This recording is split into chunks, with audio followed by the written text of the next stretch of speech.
दोस्तों आप लोग के बता दी कि प्रदीप पांडे चिंटू जी के फिल्म विवाह 2 आज 5वां दिन बिहार एवं झारखंड के सिनेमाघर में चलल बा। तो प्रदीप पांडे चिंटू जी के फिल्म विवाह 2 चौथा दिन कितना कमाई कर ले बा बिहार एवं झारखंड के सिनेमाघर में, चलिए आगे जानते हैं। तो उससे पहले आप लोग नीचे कमेंट के माध्यम से बताइए कि किन किन दर्शक लोग अभी तक प्रदीप पांडे चिंटू जी के फिल्म विवाह 2 देख ले बानी।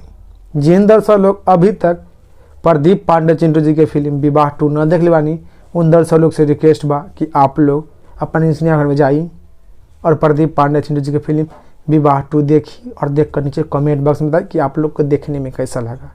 काहे कि प्रदीप पांडे चिंटू जी की फिल्म विवाह 2 फुल्ली पारिवारिक फिल्म बा, अश्लीलता मुक्त बा। चलिए अब जानते हैं कि प्रदीप पांडे चिंटू जी की फिल्म विवाह 2 चौथा दिन कितना कमाई कर ले बा बिहार एवं झारखंड के सिनेमाघर में।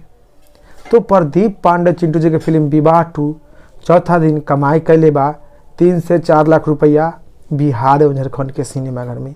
आप लोग सही सुन रहे बानी कि प्रदीप पांडे चिंटू जी के फिल्म विवाह 2 चौथा दिन 3 से 4 लाख रुपया कमाई कर ले बा बिहार एवं झारखंड के सिनेमाघर में।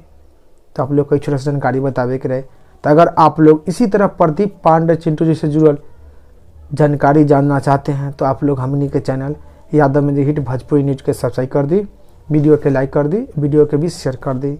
चलिए मिलते हैं फिर से अगले वीडियो में। जय हिंद, जय भोजपुरी।